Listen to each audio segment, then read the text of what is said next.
오늘도 점심 식사 후 다 같이 커피를 마시고 있는데 어김없이 부장님이 등장해서 이런저런 잔소리를 하고 가십니다. 야, 힘들어도 이렇게 정직하게 땀 흘려 번 돈이 진짜 돈이야. 요새 젊은 애들 주식이니 코인이니 하는 거 그거 다 도박이라니까. 남들 열심히 일할 때 요행 바라면 그거 결국 다 망한다? 우리를 생각해서 해주시는 말씀이겠거니 하다가도 뭔가 시대착오적인 생각처럼 들려 한 귀로 듣고 한 귀로 흘리곤 하죠. 하지만 냉정하게 따져보면 이건 경제적 신념이라기보다 급변하는 세상에 올라타지 못한 사람들의 자기 방어에 가깝습니다.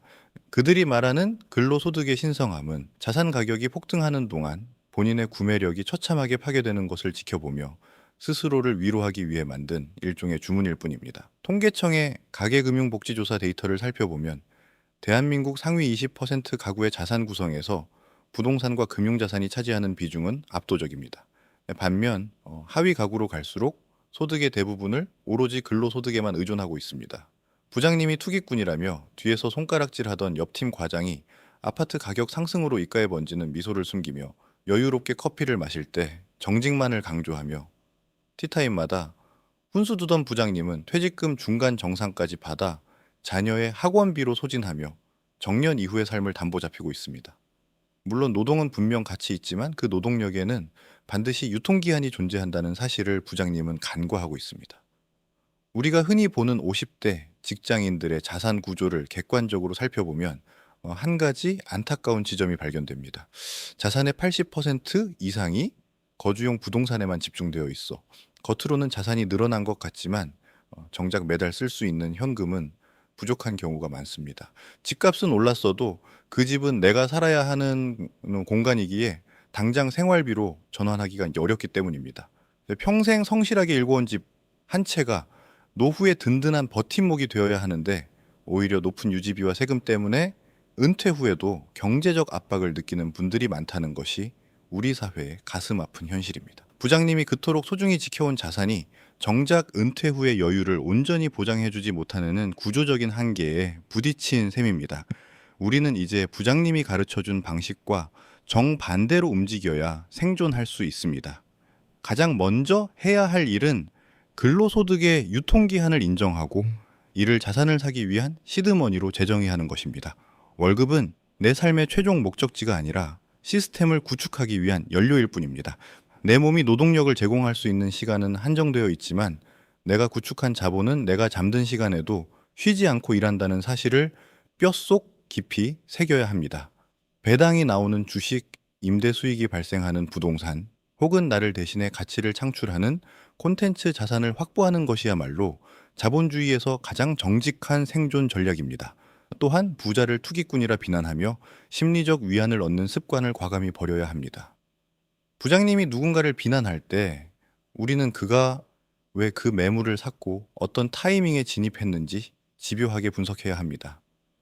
비난은 변화를 거부하는 자들의 언어일 뿐 우리에게 필요한 것은 철저한 실리의 언어입니다. 티타임의 예능이나 정치 이야기로 시간을 보내는 집단에서 벗어나 금리와 수익률을 논하는 환경으로 본인을 옮기십시오.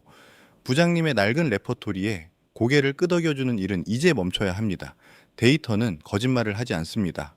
자산 형성의 골든타임인 30대와 40대에 자본소득의 기반을 닦지 못한 이들은 50대 이후 급격한 소득 절벽을 경험하게 됩니다. 우리가 부장님의 낡은 가치관에 머물러 있는 동안 인플레이션은 우리의 예금을 갉아먹고 자산 격차는 도저히 따라잡을 수 없는 수준으로 벌어집니다. 노동의 가치를 부정하는 것이 아닙니다. 다만 노동이 더 이상 나를 지켜주지 못하는 순간을 대비해 나를 대신해 싸워줄 자본의 군대를 양성하라는 뜻입니다.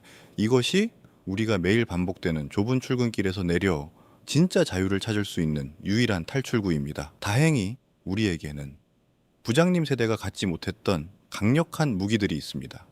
과거에는 정보가 소수에게만 독점되었고 투자 수단도 제한적이었지만 지금은 누구나 전 세계의 경제 지표를 실시간으로 확인하고 소액으로도 글로벌 우량 자산에 투자할 수 있는 시대입니다. 부장님이 안전한 적금이 최고라고 말하며 화폐 가치 하락을 방치할 때 우리는 복리의 마법과 글로벌 자본의 흐름을 활용해 자산의 방어벽을 쳐야 합니다.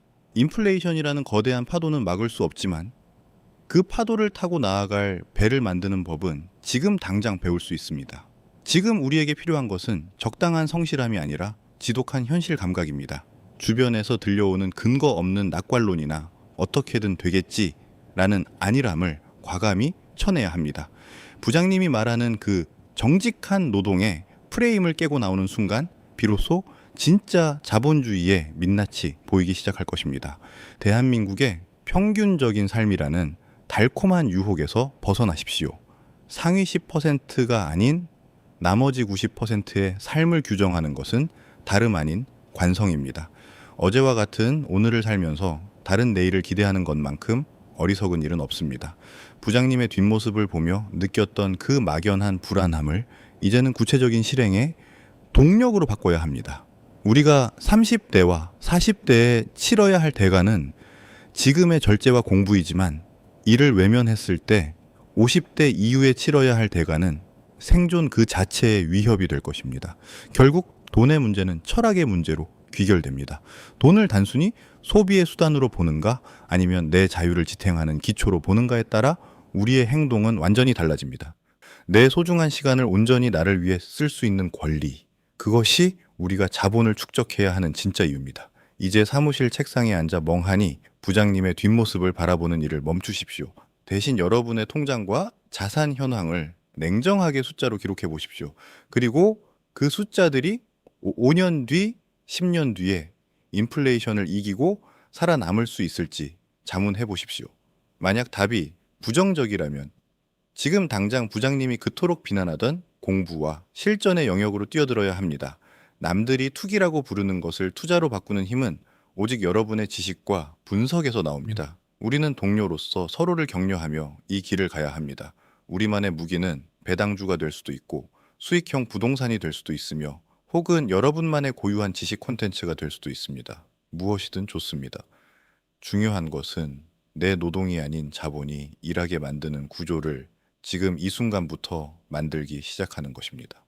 우리는 부장님을 미워하기 위해서가 아니라 그가 걸어간 그 길을 답습하지 않기 위해 이 대화를 나누고 있습니다. 부장님의 조언이 진심일수록 그 조언은 더욱 위험합니다. 그것은 이미 죽어버린 시대의 생존 전략이기 때문입니다. 지금 우리에게 필요한 것은 과거의 향수가 아니라 미래를 읽어내는 통찰력입니다. 우리가 오늘 흘리는 공부의 땀방울이 내일의 경제적 해자로 돌아올 것임을 믿어야 합니다. 자산은 단순히 숫자의 집합이 아닙니다. 그것은 우리가 원하지 않는 일에 아니오라고 말할 수 있는 용기의 크기입니다. 부장님이 상사의 눈치를 보며 억지로 시간을 때울 때 우리는 우리의 자산이 주는 자유를 바탕으로 당당히 우리의 길을 걸어가야 합니다. 그것이 우리가 이 재미없는 경제 공부를 멈추지 말아야 할 가장 큰 이유입니다.